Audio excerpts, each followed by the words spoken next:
Alrighty guys, hopefully you have a decent view. I'm gonna do my best to shed some light. We're gonna install, we already got the rear main seal installed.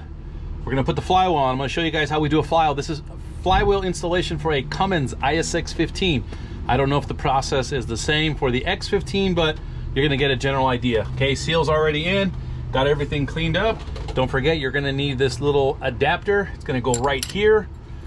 Careful, because it will fall out. So the book says you can get a little bit of assembly lube, something to just simply tack it on there and stick. It only goes one way. I'm sure you could probably try doing that, but that's the incorrect way. So you're gonna want to do something like that. Again, a little bit of assembly lube. I cleaned it up as best we could. It was already starting to leak and weep through. This is one of those things, in my opinion, guys, if you're doing a clutch, flywheel's got to get resurfaced. There is no if, ands, or buts. We're not here to save a little bit of time, and certainly not here to save, we're not here to, we don't want any headaches is what I'm trying to say. So again, hopefully you guys can see in there. So I'm gonna do this. I don't know if it's the right way or not, but this is what I'm gonna do. We're gonna install this little plate here. It should stick pretty easy because of the assembly lube. It's gonna create that little suction on there. You might need some flywheel guides or studs. Again, whatever's easier for you. If you want to put it at the, actually I probably should have left this at the 12 o'clock position, but I'm gonna do this. I'm gonna put one, I've got different styles, right? A couple shorties, whatever works for you guys. So we're gonna put this here, let's just say at the, oh, that's not the right one. All right, never mind. So you're gonna do something like that, right? Maybe one at the 9 o'clock, one at the 3 o'clock, whatever works for you guys. Just keep in mind 1, 2, 3, 4, and you're gonna kind of want to match that up. So when you're lifting up the flywheel, you're gonna present that flywheel there. You do have a little cheat sheet that I showed you guys how you can get the torque specs from Cummins using their Insight program. It is free up to the first 5 engine serial numbers. So if you're working on a couple different ones, keep that in mind, it's free. So it's gonna give you the torque specs of the bolts. The bolts are at 185 foot-pounds. So I do have my torque wrench set to 185. And that is the sequence. Okay, a lot of guys want to get an impact wrench and just pop, pop, pop, pop, hit it. Ugga-duggas, whatever you got, give it a couple ugga-duggas, up to you. I'm gonna go ahead and do it by the book. Hopefully this helps somebody out in the future. And again, you're gonna follow the sequence based on what you got. So you can even number it if you want, number 1, 2, 3, 4, all the way up to 12, okay? Here are our bolts. All it says to use is clean motor oil on the threads. That way when you're gonna go ahead and drive it in there, again, you're gonna torque it down. So it says do not put the oil inside on the threads, yes. In here, no. So I like to keep these on the standby. I'm gonna put these on my right-hand side. Again, I don't know if the camera's gonna show it, but I'll let you just put it just a little bit off to the right. I got my torque here because we're gonna torque this down to 185, 185, okay? We got our bolt, or I'm sorry, we got our socket 12-point snap-on. It is gonna be the number 21. So 21 is what we're looking at, guys. There we go. Okay, whatever works for you guys. So, and again, clean motor oil for the thread. So that being said, I do have a little 1/2-inch impact. That's going to work there for us. That way I can just kind of drive it home, and then I'll go ahead and torque it down to confirm, and then we're all set from there. So without further chitty chats, let's go. All right, guys, so what I'm doing here is I'm going to get everything set up, but I'm going to go over the game plan with Tony. Tony's going to go ahead and remove the 2 coolant lines that come over from the passenger side. They cross up and over the flywheel housing, so I want to make sure he's removing the right ones. There's only 2 of them. Very similar setup to like the DD15, DD13, but again, I want to go over the game plan with him. And right now what I'm doing is getting the flywheel over so I can get it up and in there, and going from there. So here we go. Now some of you guys are going to say, hey, why aren't you using a floor jack? You can if you want, but I'm just going to kind of do it this way. I kind of muscle it up to my knee, and then from my knee I get it up here. We got a bunch of shit in the way here, guys, so good times. All right, guys, and you're going to see here, I'm going to go ahead and just muscle it up to my knee. At this point, you're going to go ahead and just simply pick it up, slide it over to the studs. Again, you want to kind of keep it at the whatever works for you, but I like to do a 9 o'clock and a 3 o'clock position when it comes to the stud. So I simply lift it up here, get it over the stud, and then you're going to slide it right on over. That's why the studs are there. It makes it a lot easier. I am going to have something that's going to get stuck in the way. That inevitably is going to happen, guys. So again, get that, move everything out of the way, slide it over, watch your fingers, you don't catch it, and make sure you don't drop it. Other than that, it's pretty straightforward. You don't have to worry about timing. Just simply slide it over, get it into place, and then get ready from there. Make sure your adapter plate's in there. Yes, it is. And that's it, okay? Pretty simple, pretty straightforward. Let's get some of these bolts going. Oh, fuck. Fucking kidding me. Everything is in the way today. All right, fuck it, here's what it is. Get your motor oil. I'm hoping I'm showing that pretty good. A little bit on the threads. Might be a little too much. Y'all get the idea.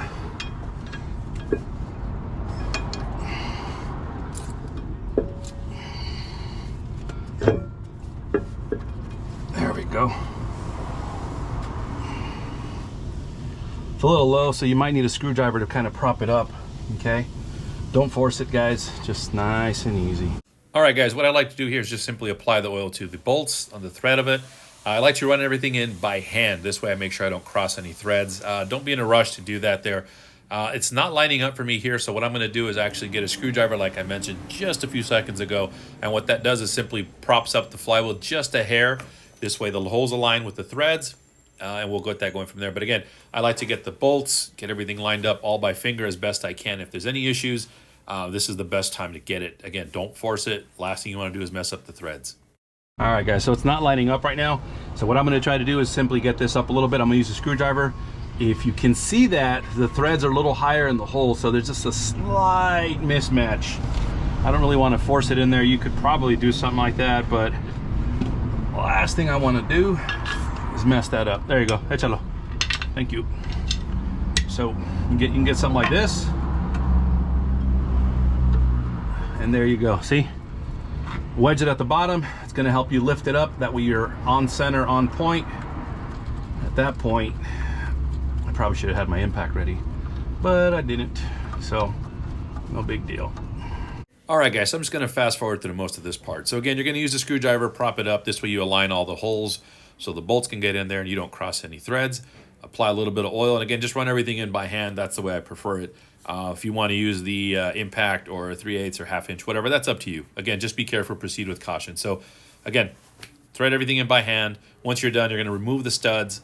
Then you're going to go ahead. You can either use the 1/2 inch impact. I see a lot of guys do that, or the proper way, again, is going to be torquing it down to 184, 185 foot-pounds. So you get the idea.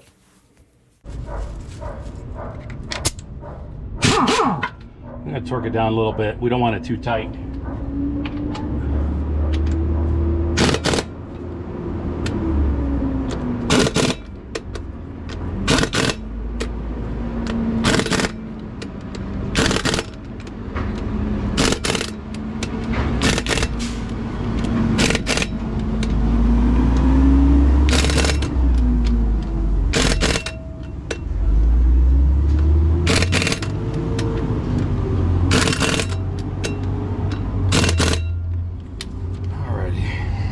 All right, guys, so I give it a couple ugga-duggas just to kind of get everything seated and into place. I'm still going to go ahead and torque it down, or at least make the attempt to torque it down. You're going to see what I'm talking about in a few seconds. So I'm just going to clean up the flywheel, get a clean rag, some brake cleaner. Again, just get all the oil, grease off. So this way we have a nice clean mating surface when we install our new clutch. It is going to be an automatic clutch. I'm not really showing that. I'm just kind of showing the flywheel process and the installation. So let me know what you guys think as we're going on from here. If I'm missing something, let me know, guys. All right, guys, so all I'm doing here is grabbing a paint marker. I'm looking at the little cheat sheet that I have, and I'm going to mark down on the flywheel next to the bolts the exact torque sequence so I know exactly what order to do everything. So again, it looks like there's 12 bolts. You're going to mark it down. You're going to get everything ready. And this way you know exactly what you're doing and in which order to do everything in. And that's it. Pretty straightforward. Okay, guys, and while I'm trying to actually torque this down, you're going to see that the flywheel is going to move. So I recommend, a buddy of mine actually helped me out and gave me this tip. He said, hey, if you have someone else on the accessory drive by the air compressor, they can actually hold it in place while you're torquing it down.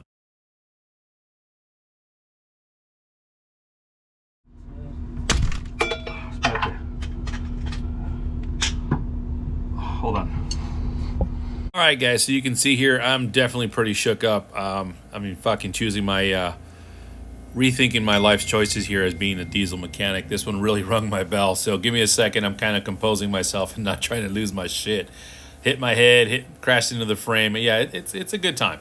So guys, this is definitely hopefully a little what not to do, right? So anyway, I'm gonna get my shit together, figure it out, and go from there, guys. All right, guys, so I got my shit together, got my composure back, and I'm gonna just simply go over everything as best I can. Just again, it's gonna get torqued down to 185 foot-pounds. Now, there's definitely a better way to do this. You know, I'm just trying to do it by the book.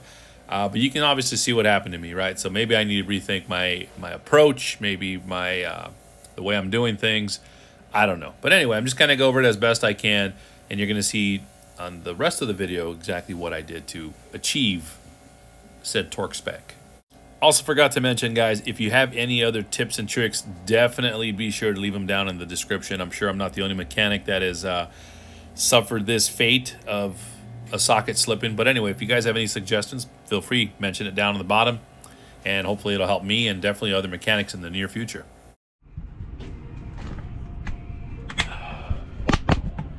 Alrighty guys, so you saw that I ate shit, my socket slipped. I was trying to do it the right way, and unfortunately, fucking whatever, it happens, right? That's part of the job. We get fucked up here, we slip and fall, it is what it is. So anyway, I went ahead and tried to torque it down as best I could. I ended up using fucking a little ugga-dugga to make it all happen. But you get the general idea, man. If you can fucking torque it down, it's 185 foot-pounds. Be careful, don't eat shit like I did.